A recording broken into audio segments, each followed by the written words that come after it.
Welcome back everyone. Bored during quarantine, side teams randomly appeared in your recommendations on YouTube after you watched all the vlogs from your influencers. Well, you're in a good place to get a head start in your career. Now, in today's video, we'll be mentioning some of the resources available for those of you who are trying to get involved in computer science. Now, you may ask me, why at a high school level should I get involved in computer science? Well, personally, I got involved in high school and I hated it. I did not want nothing to do with computer science, but it got to me. Join me, and together we can rule the galaxy as father and son.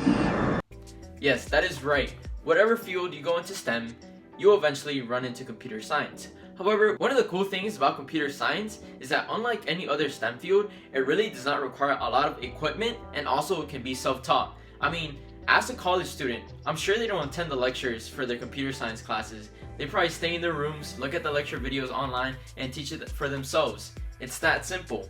Now, in today's video, we'll start off with the first computer science programming language that we recommend for you who's trying to learn how to code. After that, we'll mention a bit of other programming languages just in case you already know a language. And then finally, we'll set it off with some online resources that are free and available for you, the student who's trying to learn how to code. And lastly, make sure to stick till the end of the video, as I will be giving my own tips as well as a cool opportunity for those of you who are trying to learn how to code this summer. Now, without further ado, let's get started.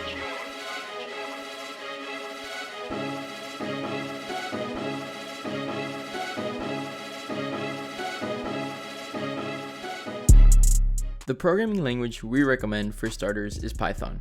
Oh shoot, yeah, not this Python, this one. Python is widely known as a very user-friendly programming language that is available online for free. This was the first language I actually learned, and I highly recommend it for someone who's just looking to learn how to code. On top of being pretty easy to learn, it is also a very important language to know, as many computer science courses and even jobs will use Python one way or another. Aside from Python, there are a bunch of other coding languages that are also very useful and important in their own right. JavaScript. Used for Android programming and designing websites, JavaScript came to be in the 1990s as the internet was coming into existence and has continued to be an extremely popular and relevant programming language for the last 20 years. C# and C++. A programming language created by Microsoft, C# and C++ were originally designed to be used in the Windows framework. As time passed, C evolved to be a more general-purpose language that has gained a massive following due to the number of tools available for it. R. Very popular in biological engineering and biology as well as in finance. The go-to language for statisticians and data analytics. Now, while there's a lot of programming language to choose from, you should feel better knowing that picking up a second or third programming language is a lot easier once you have mastered one. This is because of a lot of programming languages have similarities in syntax. Think of going from one programming language to another, similar to learning Italian after Spanish as compared to, say, Spanish to Chinese. Completely different. The first resource I want to talk about for those looking to set up their computers with Python is the YouTube channel Corey Shafter's series, Python Programming Beginner Tutorials. His channel is pretty self-explanatory, and with over 1.2 million views on his channel, you're in good hands. Want to be a Berkeley student or MIT student for a summer?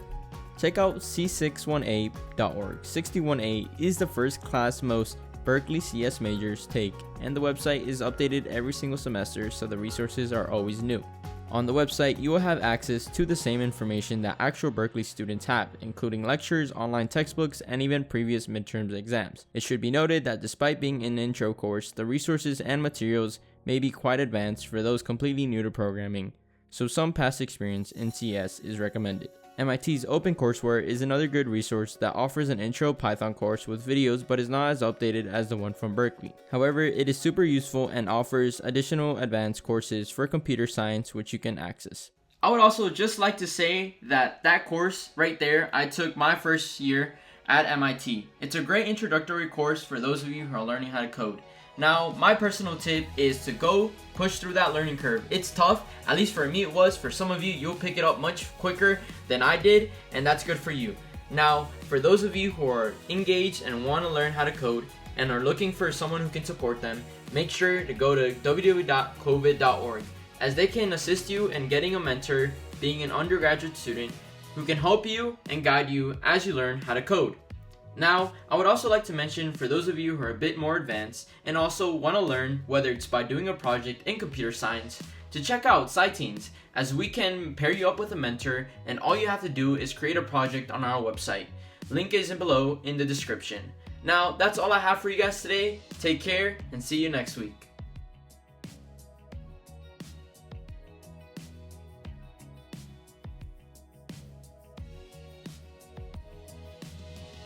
If you liked the information in this video, make sure to subscribe, like, and comment on any other videos that you'd like to hear about.